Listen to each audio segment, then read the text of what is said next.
میرے نبی کریم صلی اللہ تعالی علیہ وسلم نے فرمایا کل قیامت کے دن سخت دل حاجی، نمازی، عالم، فاضل، شیخ، سیٹھ،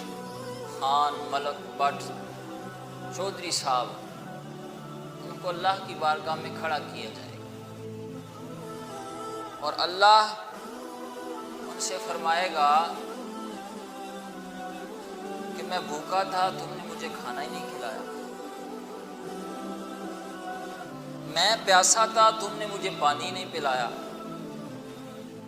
میں ننگا تھا، تم نے مجھے لباس نہیں دیا۔ یہ کون کہہ رہا ہے؟ کون کہہ رہا جی؟ اللہ کہہ رہا کہ میں پیاسا تھا، میں بھوکا تھا، میں ننگا تھا، تو نے کبھی پوچھا ہی نہیں، میں بیمار تھا، تو نے میری عیادت ہی نہیں کی،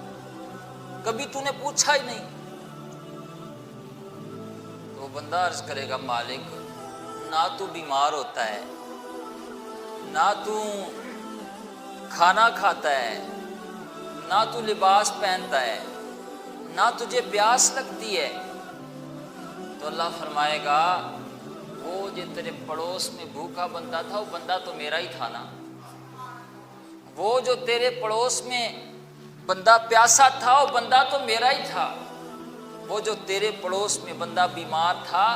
وہ بندہ تو میرا ہی تھا نا، اگر تو اس کی دیکھ بھال کرتا تو تجھے تیرے رب کا قرب نصیب ہو جاتا،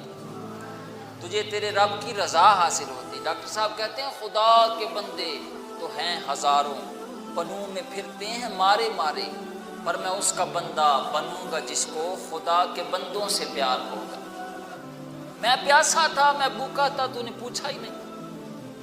مالک تو کھانے پینے سے، پہننے سے، سونے سے، بیماری سے پاک ہے، میں میرے بندے تھے جن کی تو نے کبھی عیادت نہ کی، تو نے کبھی ان کا حال نہ پوچھا، وہ بھوکے تھے، وہ پیاسے تھے، تو نے کبھی شیخ سعدی رحمۃ اللہ تعالی علیہ فرماتے ہیں میں دو بندوں کو ساری زندگی ڈھونڈتا رہا لیکن میں ناکام رہا، وہ بندے مجھے ملے نہیں۔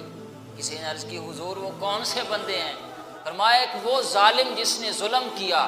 اور پھر وہ اللہ کے غضب سے بچ جائے۔ ایسا ہو نہیں سکتا کہ بندہ ظلم کرے وہ اللہ کی رسی سے بچ جائے، پھر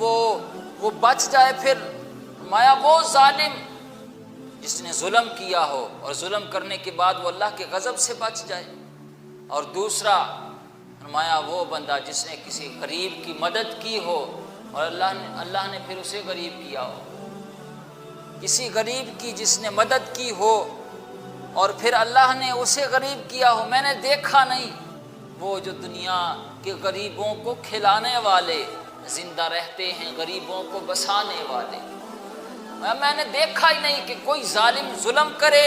اور پھر اللہ کے قہر اور غضب سے بچ جائے اور کوئی بندہ غریب کی مدد کرے، اس کے غم کو اپنا غم سمجھے، اس کے دکھ کو اپنا دکھ سمجھے اور پھر اللہ اسے خالی رہنے دے۔ اللہ اس کے دامن کو رحمتوں سے بھر کے عطا فرما، اس کے دامن کو اللہ بھر دیتا ہے۔ آج ہمارے معاشرے میں ایک بھائی کروڑوں میں کھیل رہا ہے، اس کے 4 مکان ہیں، سارے اس نے کرائے پہ دیے ہوئے ہیں، اور دوسری طرف ایک بھائی ہے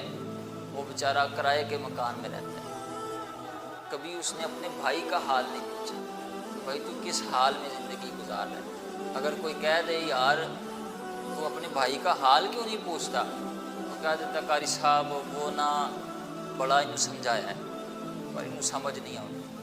رہن دے انہوں اپنے حال۔ میں کہا یار اگر اتنا ہی سیاح ہوں تو وہ غریب ہوں، ہاں جی اتنا ہی وہ سیاح ہوں تو وہ غریب ہوں۔